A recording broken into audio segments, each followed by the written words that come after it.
300 साल पहले स्वर्ग की इच्छा प्रकट हुई। अनगिनत गुप्त साम्राज्य और कालकोठरी धरती पर उतर आए। उनके साथ कई शक्तिशाली राक्षस आए जिन्होंने मानवता के लिए सर्वनाश की घोषणा की। शुरुआती अराजकता के बाद जागृत लोग उभरे। नौकरी बदलने वालों के पास एक शक्तिशाली शक्ति थी जिसने उन्हें उन राक्षसों को हराने और दुनिया को उसके निकट विनाश से बचाने में मदद की। राक्षसों से लड़ने के लिए नौकरी बदलने वालों ने धन और सामग्री प्राप्त करने के लिए गुप्त साम्राज्यों का पता लगाना जारी रखा। राष्ट्रों ने इन नौकरी बदलने वालों को विकसित करने के लिए कड़ी मेहनत करना शुरू कर दिया, जिससे सभी 18 वर्ष की आयु में जाग सकें। 18 वर्ष की आयु के छात्रों के लिए एक कक्षा को जगाने का दिन आया। एक कक्षा को जगाने के लिए किसी को एक जादुई नीले क्रिस्टल को छूना था। कई छात्रों ने क्रिस्टल को छुआ। कक्षा 2 के तीसरे वर्ष का वांग वाई नामक एक छात्र एक कक्षा को जगाने में विफल रहा और उसे बिना कक्षा वाला छात्र करार दिया गया।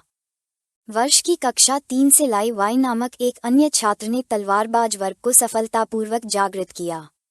दूसरे वर्ष की कक्षा 3 से वान खाओ नामक एक अन्य छात्र ने शिल्पकार वर्ग को सफलतापूर्वक जागृत किया।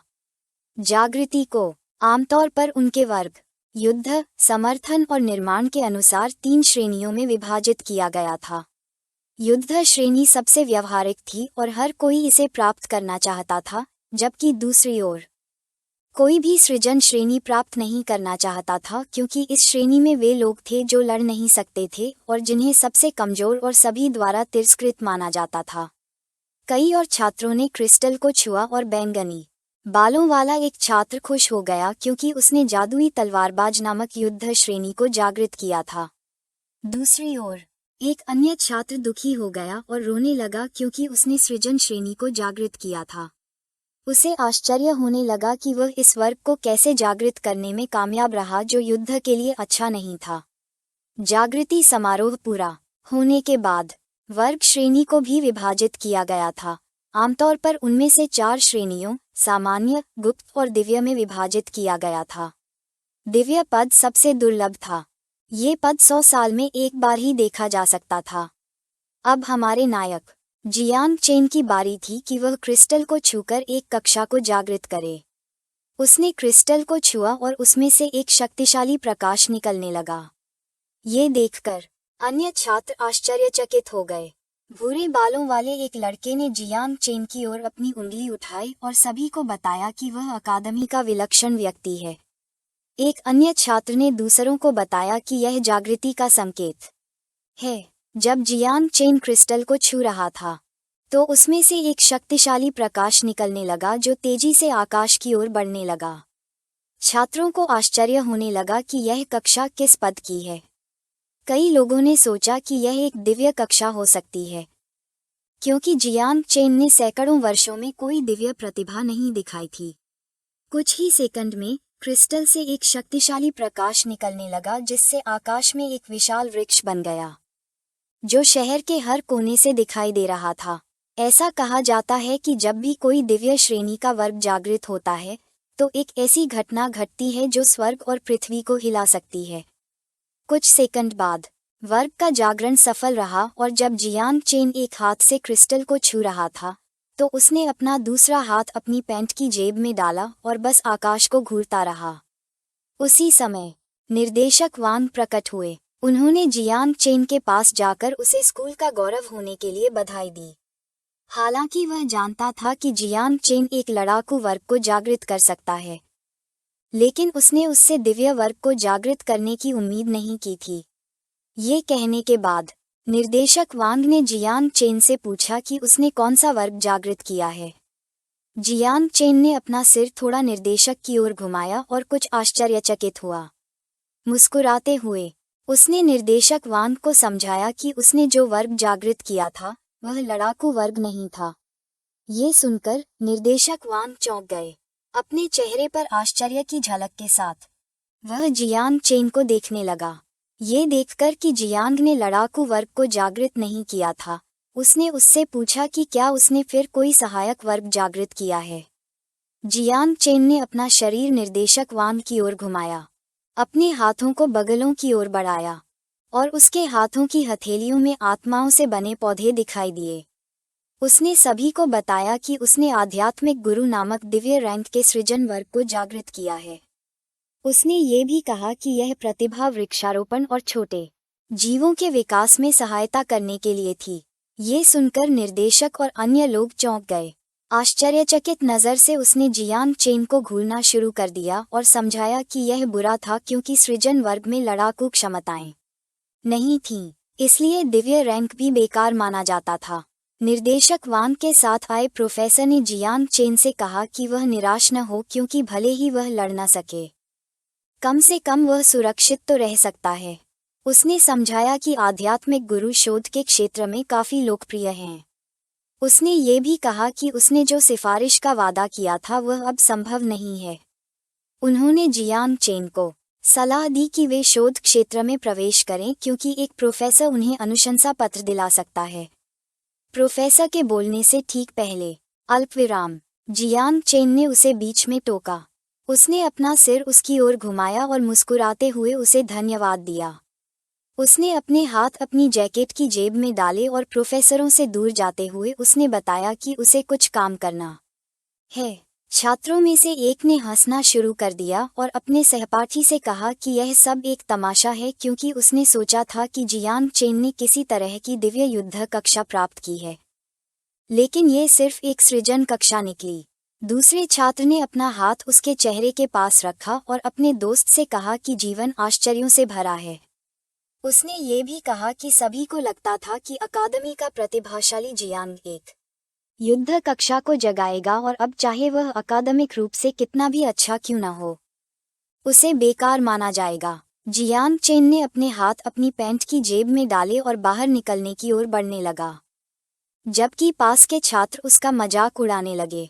छात्रों में से एक ने दूसरों से कहा कि ये देखना काफी मजेदार था क्योंकि जियांग चेन अकादमी में प्रवेश करने के बाद से ही कड़ी मेहनत का राजा रहा है। एक अन्य छात्र ने दूसरों को बताया कि उसने इतनी मेहनत सिर्फ इसलिए की थी कि उसे सृजन वर्ग मिल गया। एक अन्य छात्र ने दूसरों को बताया कि लिन स्कूल की सुंदरी जो हमेशा दूसरे स्थान पर आती थी ने एक गुप्त युद्ध वर्ग को जागृत किया था। इतने सारे चुटकुले सुनकर जियांग चेन बस मुस्कुराया और सोचा कि अभी कुछ पल पहले उन दो छात्रों ने उसके साथ बहुत क्रूरता की थी। उसने उम्मीद नहीं की थी कि सृजन वर्ग के साथ जागने से चीजें इतनी नाटकीय रूप से बदल जाएंगी। इस बारे में सोचते हुए उसे कोई संदेह नहीं था कि इस दुनिया में केवल ताकत ही मायने रखती है। वह सोचने लगा कि सृजन वर्ग में क्या गड़बड़ है, इसलिए उसने अपना हाथ बढ़ाया और उसके हाथ की हथेली के ऊपर एक सिस्टम विंडो दिखाई दी। सिस्टम अधिसूचना के अनुसार जियांग चेन ने अपनी कक्षा जागृति सफलतापूर्वक पूरी कर ली थी। उसने दिव्य रैंक आध्यात्मिक गुरु नामक वर्ग को जागृत कर लिया था और प्राकृतिक आपदा कीट प्रणाली को खोलने की शर्तें भी पूरी हो गई थीं, जिसमें कीटों की प्रारंभिक मां को अनलॉक किया गया था। जियांग चेन ने अपना सिर एक तरफ घुमाया और सिस्टम विंडो को घूरते हुए वह मुस्कुराए बिना नहीं रह सका, ये सोचकर कि यह क्लास उसके लिए एकदम सही है। हमारे नायक का नाम जियांग चेन था। मरने के बाद वह इस जागृत दुनिया में पुनर्जन्म लेता है। अंधेरे युग के समाप्त होने के बाद पूरी दुनिया विभिन्न राक्षसों और काल कोठरी से भर गई। यह उस दिन से था जब इस दुनिया ने ताकतवरों का सम्मान करना शुरू किया। वह इस कठोर दुनिया में जीवित रहने के लिए एक अनाथ के रूप में पुनर्जन्म लेता है। इस दुनिया में कुछ भी न होने के बावजूद उसने 18 साल की उम्र से पहले अपना सब कुछ दे दिया। उसने सोचा कि उसे जीवन यापन करने के लिए अपने कौशल पर निर्भर रहना होगा। उसे आश्चर्य हुआ, 1 महीने पहले एक सामान्य दिन उसके सामने एक सिस्टम विंडो दिखाई दी जिसने उसे सूचित किया कि कीट आपदा प्रणाली को वर्ग जागृति के बाद विलय कर दिया जाएगा और सिस्टम सफल स्थानांतरण के बाद सक्रिय हो जाएगा। जियांग चेन ने अपना हाथ अपनी थोड़ी पर रखा और सिस्टम विंडो को देखते हुए उसने सोचा कि कीट जाति, जिसने कभी अंधेरे युग के दौरान मानवता को तबाह कर दिया था, एक बेहद शक्तिशाली जाति थी। उसने सुना था कि पिछली बार जब कोई प्राकृतिक आपदा आई थी तो उसे रोकने के लिए मानव जाति के 12 राजाओं में से 9 की बलि दी गई थी। उसने अपनी मुट्ठी कसकर बंद कर ली और सोचा कि इस दुनिया में ताकत ही सब कुछ है, कुछ भी नहीं है। वह सिस्टम विंडो को घूरने लगा और जब उसके शरीर से एक शक्तिशाली ऊर्जा निकल रही थी तो उसने सोचा कि जब तक वह कीट जाति की ताकत का इस्तेमाल अपने लिए कर सकता है तब तक कीट जाति के पास उसके खिलाफ कोई मौका नहीं होगा। बिना कुछ सोचे जियांग चेन ने सिस्टम को सक्रिय कर दिया और ऐसा करके वह सिस्टम के अंदर टेलीपोर्ट हो गया। वह इधर उधर देखने लगा और कुछ उलझन में पड़ गया। वह आगे देखने लगा। उसने अपनी आंखों को ढकने के लिए अपना हाथ अपने सिर के पास रखा और सोचा कि यह उसकी चेतना का अपना सागर है। उसके सामने एक महान आध्यात्मिक वृक्ष था। इसे देखकर जियांग चेन को आश्चर्य होने लगा कि क्या यह उसकी प्रतिभा थी। उसने उम्मीद नहीं की थी कि यह एक वृक्ष होगा और अधिक सिस्टम विंडो दिखाई दी। जियांग चेन के पास कई वर्ग प्रतिभाएं थीं। ये प्रतिभाएं सभी चीजों का विकास थीं और बलिदान की आवश्यकता थी। इन्हें हर 10 दिन में एक बार इस्तेमाल किया जा सकता था और प्रति लक्ष्य एक बार इस्तेमाल तक सीमित थे। पहली प्रतिभा को सभी चीजों के फल कहा जाता था। बलिदान के माध्यम से जियांग चेन फलों की वृद्धि प्रगति को आगे बढ़ा सकता था और एक विशेष फल बेतरतीब ढंग से गिर सकता था। दूसरी प्रतिभा को बेहतर विकास कहा जाता था। इस क्षमता ने उसे जीवित प्राणियों की वृद्धि दर बढ़ाने की अनुमति दी। वर्तमान में इस क्षमता ने विकास दर को 10% बढ़ा दिया। इस क्षमता का उपयोग करके जियांग सभी जीवित प्राणियों के विकास को तेज कर सकता था और कूलडाउन की अवधि 8 घंटे थी। जियांग चेन ने अपना हाथ अपनी थोड़ी पर रखा और जब वह सिस्टम विंडो को देख रहा था तो उसने सोचा कि यह सिस्टम अच्छा है क्योंकि इसने उसकी प्रतिभा का भी सक्रिय रूप से विश्लेषण किया था। हालांकि इन प्रतिभाओं में युद्ध क्षमता की कमी थी, लेकिन उनमें से प्रत्येक को उसके सिस्टम पर लागू किया जा सकता था। जब वह विचलित था तो एक सिस्टम विंडो प्रकट हुई और उससे पूछा कि क्या वह माँ कीट को बुलाना शुरू करना चाहता है। बिना किसी हिचकिचाहट के जियांग चेन ने सिस्टम से माँ कीट को बुलाने के लिए कहा। उस समय जमीन से एक बुरी ऊर्जा उभरने लगी और एक सिस्टम अधिसूचना विंडो उसे सूचित करने के लिए प्रकट हुई कि माँ कीट को बुलाया जा रहा है।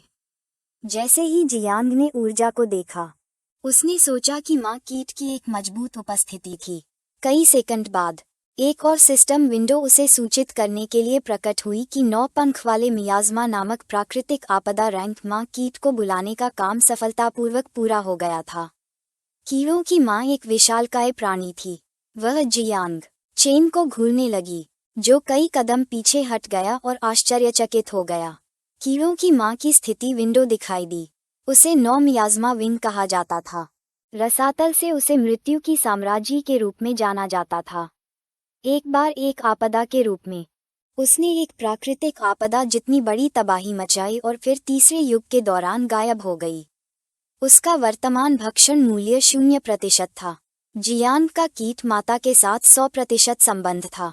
जियांग को भक्षण जारी रखना था और क्षमताओं को अनलॉक करने के लिए कीटों की अगली पीढ़ी का प्रजनन शुरू करना था। कीट माता जियांग के पास पहुंची, जो आश्चर्यचकित था और सोचने लगा कि वह इतनी विशाल क्यों थी। कीट माता जियांग को घूरने लगी और उसे गुरु कहकर संबोधित किया। उसने खुद को लिटिल नाइन के रूप में पेश किया और बताया कि वह बहुत भूखी थी और भयंकर जानवरों को खाना चाहती थी। एक और सिस्टम विंडो उसे सूचित करने के लिए प्रकट हुई कि कीट माता की वृद्धि दर 10% बढ़ गई थी। अब जियांग इस लक्ष्य को बढ़ाने के लिए एक बलि वस्तु का उपयोग कर सकता था। उसकी प्रतिभा की बदौलत पहला संवर्धन किसी भी बलि वस्तु का उपभोग नहीं करेगा। जियांग ने अपना सिर थोड़ा ऊपर उठाया और सिस्टम विंडो को देखते हुए उसने सोचा कि अब जब उसे बलि वस्तु का उपयोग करने की आवश्यकता नहीं है तो बर्बाद करने के लिए कोई समय नहीं है। बिना किसी हिचकिचाहट के उसने सिस्टम से कीट माँ को अपग्रेड करने के लिए कहा। कीट माँ का शरीर एक शक्तिशाली हरे प्रकाश में खुद को ढकना शुरू कर दिया और जब जियांग ये देख रहा था तो उसने सोचा कि उसे स्तर ऊपर करने के लिए भक्षण करने की आवश्यकता है, इसलिए उसे खुश करना आसान नहीं होगा।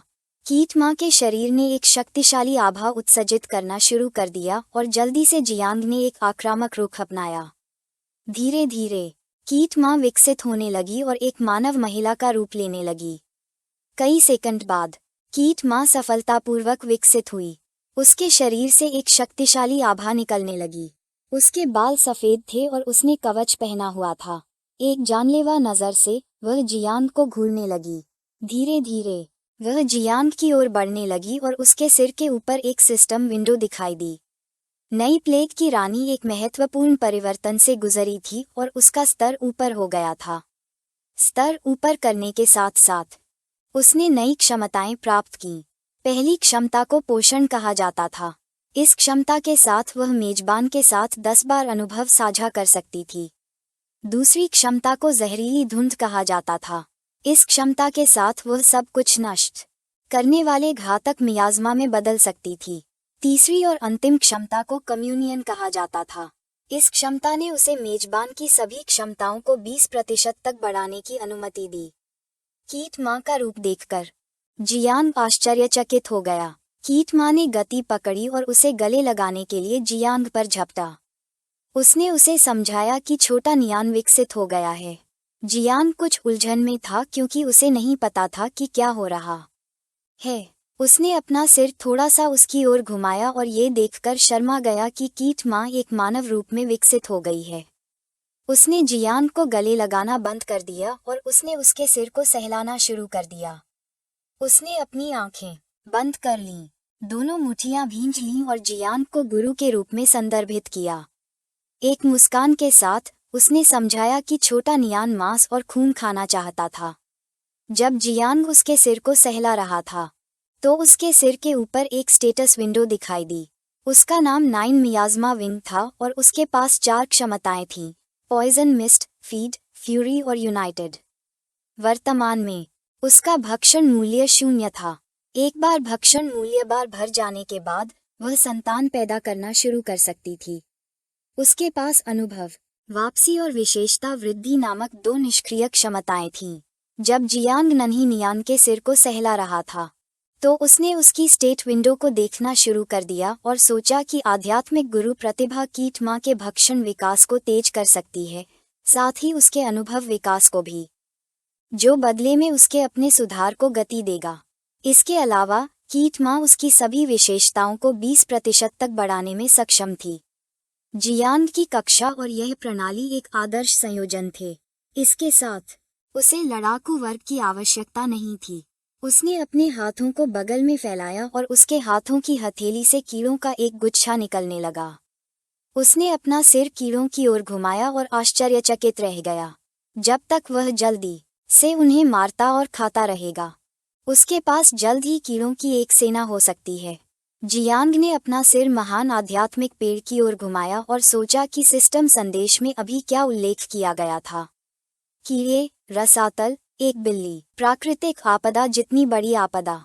इस अधूरी जानकारी के साथ ये स्पष्ट था कि यह ऐसी चीज नहीं थी जिसे आसानी से दूसरों को दिखाया जा सके। खोजे जाने पर उसकी मृत्यु हो सकती थी। उसने अपने हाथ जेब में डाले और जब वह आध्यात्मिक पेड़ को देख रहा था तो उसने अभी के लिए सृजन के रूप में अपनी वर्ग पहचान का उपयोग करने का फैसला किया और कीट माँ की जहरीली मायाज़मा क्षमताओं को राक्षसों को भस्म करने और उसकी ताकत बढ़ाने के लिए कवर किया। छिपना जियांग की शैली नहीं थी। वह दुनिया को अपने कौशल दिखाने के लिए पर्याप्त मजबूत बनना चाहता था। जब वह विचारों में खोया हुआ था, चेतना का समुद्र पानी हिलने लगा। ये देखकर कीट माँ जल्दी से उछल पड़ी और उड़ने लगी। जैसे ही वे दोनों पानी को देखते थे, जियांग ने उसे समझाया कि इसका केवल एक ही मतलब हो सकता है। उस पल एक जानलेवा नजर के साथ कीट माँ ने अपना सिर पीछे घुमाया और जियांग का ध्यान आकर्षित किया। जब वह पीछे देख रही थी तो वह मुस्कुराने लगी और जियांग को समझाया कि उसे लगा कि कोई खतरा है। उसी समय जियांग सिस्टम के स्पेस से बाहर निकल गया और अपने सामने जो कुछ था उसे देखकर वह चौंक गया। उसके सामने उससे बहुत लंबा एक आदमी था। उस आदमी के काले बाल, दाढ़ी थी और उसकी आंख पर एक निशान था। वह आदमी जियांग के पास गया और उसकी आंखों में घूरने लगा। कई सेकंड तक चुप रहा। उस आदमी ने जियांग से पूछा कि क्या पूरे शहर ने जो जागृति घटना देखी थी वह उसके द्वारा सक्रिय की गई थी। जब जियांग उस आदमी को घूर रहा था तो उसने अपने दांतों को कसकर भींच लिया और महसूस किया कि वह कम से कम एक मास्टर रैंक या उससे ऊपर का था। वह सतर्क हो गया और सोचने लगा कि उसे क्यों खोजा जा रहा है। यह वीडियो का अंत है। अगर आप लोग अगला भाग देखना चाहते हैं तो हमारे चैनल को सब्सक्राइब करें, वीडियो को शेयर और लाइक करें।